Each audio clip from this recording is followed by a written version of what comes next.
জানিয়ে দেব গুরুত্বপূর্ণ আপডেট আন্তর্জাতিক সংবাদ। শুরুতেই সংবাদ শিরোনাম, পরে বিস্তারিত। ইসরায়েলের বিরুদ্ধে হামলা আরো জোরদার করার ঘোষণা ইয়েমেনের। এরপর জানিয়ে দেব গাজায় খাদ্য সংকট চরমে, 3 জনের 1 জন দিনের পর দিন না খেয়ে।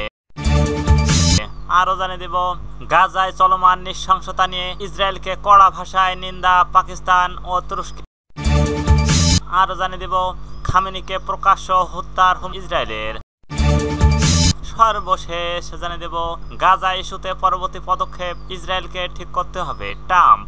এতক্ষণ শুনছিলেন সংবাদ শিরোনাম, এবার বিস্তারিত। তার আগে অনুরোধ থাকবে আজকের এই ভিডিও সম্পর্কে আপনার মূল্যবান মতামত। ভিডিওটি ভালো লাগলে লাইক, কমেন্ট ও শেয়ার করে সবাইকে দেখার সুযোগ করে দিন। ইসরায়েলের বিরুদ্ধে হামলা আরো জোরদার করার ঘোষণা ইয়েমেনের। গাজায় চলমান মানবিক সংকটের প্রেক্ষাপটে দখলদার ও যুদ্ধবাজ ইসরায়েলের বিরুদ্ধে সামরিক অভিযান আরো জোরদার করার ঘোষণা দিয়েছেন হুতি নেতৃত্ব ইয়েমেনের সশস্ত্র বাহিনী। স্থানীয় সময় রোববার সন্ধ্যায় প্রকাশিত এক বিবৃতিতে ইয়েমেনি সেনাবাহিনীর বিশ্বের সব জাতির প্রতি আহ্বান জানিয়েছেন যাতে তারা ইসরায়েলকে গাজায় আগ্রাসন বন্ধ করতে এবং গাজার উপর অবরোধ প্রত্যাহার করতে চাপ সৃষ্টি করে, যাতে আরো বড় সংঘাত এড়ানো যায়। হুতি নিয়ন্ত্রিত বাহিনী জোর দিয়ে বলছে জনগণের দুর্ভোগের প্রেক্ষিতে নৈতিক ও মানবিক দায়বদ্ধতা থেকে তারা এই পদক্ষেপ।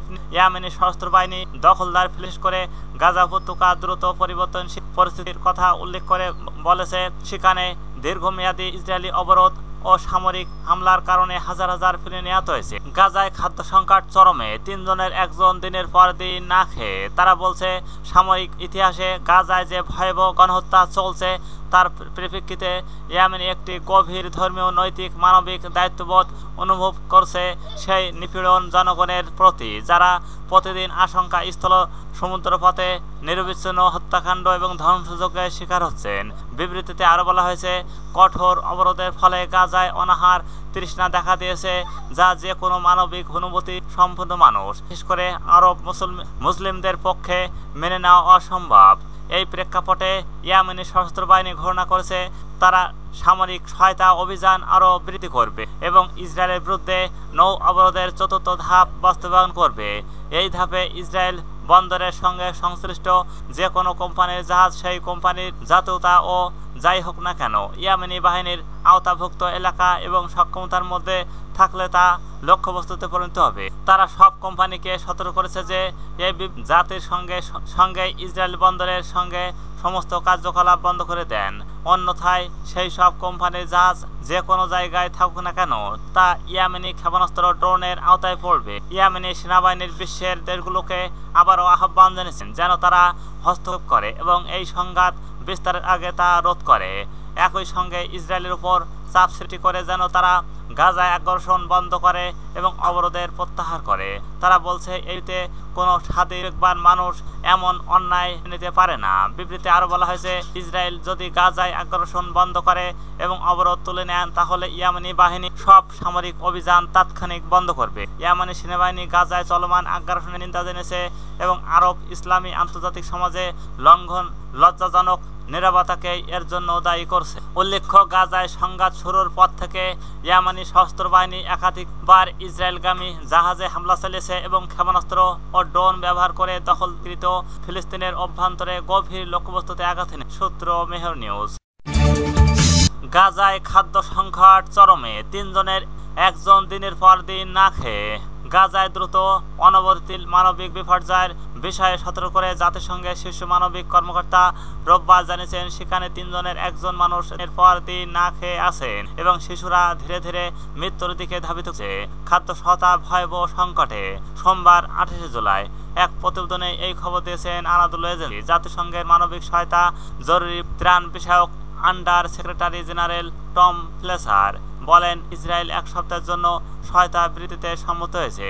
এতে কাস্টম সহ বাধা সরানো, চলাচলের নিষেধাজ্ঞা শিথিল করার কথা বলা হয়েছে। প্রাথমিক প্রতিবেদনে দেখা গেছে 100টির বেশি ত্রাণবাহী ট্রাক সীমান্ত পার হয়ে গাজায় প্রবেশের জন্য জড়ো হয়েছে। ফ্লেসার বলেন এটি একটি অগ্রগতি, তো দুর্ভিক্ষ ও স্বাস্থ্যগত বিষয় বিপর্যয় ঠেকাতে এখন বিপুল পরিমাণ সহায়তা দরকার।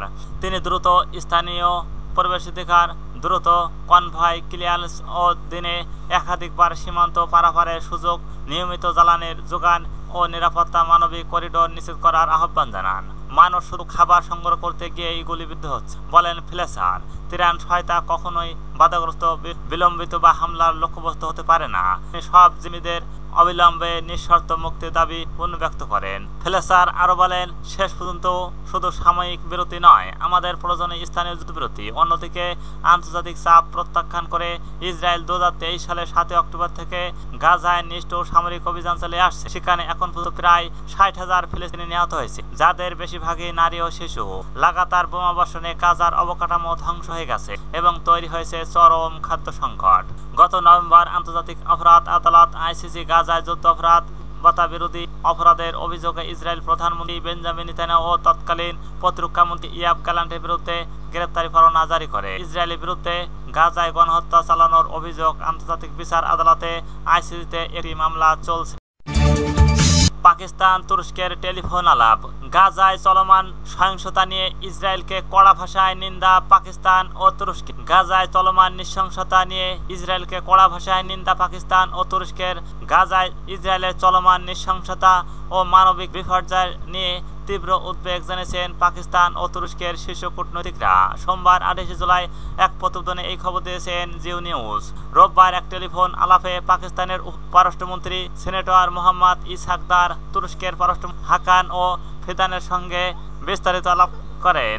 দুই নেতা গাজায় ইসরায়েল বাহিনীর অব্যাহত আগ্রাসন, ব্যাপক দুর্ভিক্ষ, জবরদস্তিমূলক এবং নিরীহ মানুষের প্রাণহানির ঘটনায় গভীর প্রকাশ করেন। তারা এইসব ঘটনাকে মানবতার বিরুদ্ধে অপরাধ হিসেবে বর্ণনা করে এর নিন্দা জানান। খামেনিকে প্রকাশ্য হত্যার হুমকি ইসরায়েলে। ইরানের সর্বোচ্চ নেতা আয়াতুল্লাহ খামেনিকে হত্যার হুমকি দিয়েছেন ইসরায়েলের প্রতিরক্ষামন্ত্রী ইসরায়েল কাটজ। একই সঙ্গে ইরানের নতুন করে হামলার হুমকিও দিয়েছেন। রোববার 27 জুলাই রাতে এক প্রতিবেদনে এই তথ্য জানিয়েছেন তুরস্ক বার্তা সংস্থা আনাদোলু। প্রতিবেদনে বলা হয়েছে, প্রতিরক্ষামন্ত্রী ইসরায়েল কাটজ রোববার দক্ষিণ ইসরায়েলের রামন বিমান ঘাঁটি পরিদর্শনে গিয়ে প্রকাশ্যই ইরানে নতুন করে হামলা চালানোর হুমকি দিয়েছেন। একই সঙ্গে ইরানের সর্বোচ্চ নেতা আয়াতুল্লাহ আল খামেনিকেও হত্যার হুমকি দিয়েছে। ইসরায়েলি দৈনিক ইয়েদিওত ও আহরনাত কাটজকে উদ্বুদ্ধ করে বলছেন, আমি এখান থেকেই স্বৈরাচারী খামেনিকে স্পষ্ট বার্তা দিতে চাই, যদি আপনি ইসরায়েলকে হুমকি দেওয়া অব্যাহত রাখেন তাহলে আমাদের দীর্ঘ হাত আবারও তেহরানে পৌঁছাবে, আগের চেয়ে আরও শক্তি নিয়ে, এবং এবার ব্যক্তিগতভাবে আপনি লক্ষ্যবস্তু হবেন। তবে ইসরায়েলের এই হুমকির প্রতিক্রিয়ায় তাৎক্ষণিকভাবে কোনো মন্তব্য করেনি ইরান। এর আগে গত 13 জুন ইরানের সামরিক পারমাণবিক স্থাপনায় বিমান হামলা চালায় ইসরায়েল। পাল্টা জবাবে তেহরান ক্ষেপণাস্ত্র ড্রোন হামলা চালায়। ইসরায়েলের অব্যাহত হামলার মধ্যে তেল আবিবের সমর্থনে যুক্তরাষ্ট্র ও ইরানের 3টি পারমাণবিক স্থাপনায় বোমা হামলা চালায়। অবশেষে গত 24 জুন যুক্তরাষ্ট্রের মধ্যস্থায় 12 দিনে এই যুদ্ধের বিরতি হয়। তবে যুদ্ধবিরতির আগে যুক্তরাষ্ট্রের প্রেসিডেন্ট ডোনাল্ড ট্রাম্প বলছেন, আমরা ইরানের সর্বোচ্চ নেতাকে হত্যা করব না, অন্তত এখনই না। সামাজিক যোগাযোগ মাধ্যমে ট্রুথ সোশ্যালে ইরানকে ঘিরে দেওয়া এক পোস্টে ট্রাম্প দাবি করেন, যুক্তরাষ্ট্র জানে ইরানের সর্বোচ্চ নেতা আয়াতুল্লাহ খামেনি কোথায় লুকিয়ে আছে। খামেনিকে সহজ লক্ষ্যবস্তু, তবে সেখানে নিরাপদে আছেন। আমরা তাকে অপসারণ হত্যা করব না, অন্তত এখনই না, উল্লেখ করেন। কিন্তু আমরা চাই না বেসামরিক নাগরিকদের উপর বা মার্কিন সেনাদের লক্ষ্য করে ক্ষেপণাস্ত্র ছোড়া হোক। আমাদের ধৈর্যই বাদ ভেঙে যাচ্ছে। গাজা ইস্যুতে পরবর্তী পদক্ষেপ ইসরায়েলকে ঠিক করতে হবে ট্রাম্প।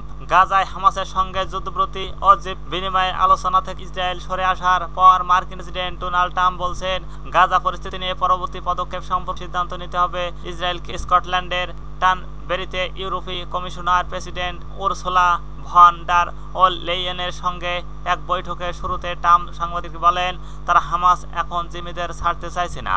বিষয়টি নিয়ে তারা হঠাৎ করে কঠোর হয়ে উঠছে। তারা ইসরায়েলের এখন একটি সিদ্ধান্ত আসতে হবে। ট্রাম্প আরো বলেন, গাজায় হামাসের হাতে বন্দী জিম্মিদের মুক্তি করাটা অত্যন্ত গুরুত্বপূর্ণ, তবে পরবর্তী পদক্ষেপ কি ঘটবে তা সে বিষয়ে তিনি নিশ্চিত নন। এই মন্তব্যের মাধ্যমে ট্রাম্প দিলেন যে ইসরায়েলকে হয়তো কঠোর সামরিক সিদ্ধান্ত নিতে হতে পারে যদি কূটনৈতিক আলোচনার পথ কার্যকর না হয়। এদিকে গাজায় চলমান সংঘাতের মধ্যে বিরতির সুযোগ কাজে লাগিয়ে জরুরি খাদ্য সহায়তা পৌঁছে দেওয়ার আহ্বান জানিয়েছেন জাতিসংঘের বিশ্ব খাদ্য সংস্থার নির্বাহী পরিচালক সিন্ডি ম্যাককিন ও রোববার এক বিবৃতিতে বলেন, এখনই পদক্ষেপ নেওয়ার সময়। ইসরায়েলি হামলার বিরতি যেন সাহায্য পৌঁছানোর সুযোগ পরিণত হয়। এক্সের সাবেক টুইটার লেখেন, আমাদের এখনই এমন ব্যবস্থা দরকার যা খাদ্য সহায়তা বহুগুণে বাড়াতে সহায়ক হবে এবং যাতে আবারও খাদ্য বিতরণ বেকারি কার্যক্রম, গরম ও খাবার সরবরাহ শুরু করা যায়। ম্যাকেইন আরো জানান, বিশ্ব খাদ্য কর্মসূচি দল ইতিমধ্যে গাজার ভিতরে অবস্থান করছে এবং আমাদের কাছে পর্যাপ্ত খাদ্য মজুত আছে, যা পুরো গাজা উপত্যকায় বিপদাপন্ন মানুষের কাছে পৌঁছে দেওয়া সম্ভব। গাজায় চলমান সংকট আরো গভীর, এদিকে বন্দী মুক্তির দাবি, অন্যদিকে মানবিক সহায়তা তীব্র চাহিদা। এই দুই চাপের মধ্যে ইসরায়েলকে কঠিন সিদ্ধান্ত হতে পারে বলে ধারণা করা হচ্ছে।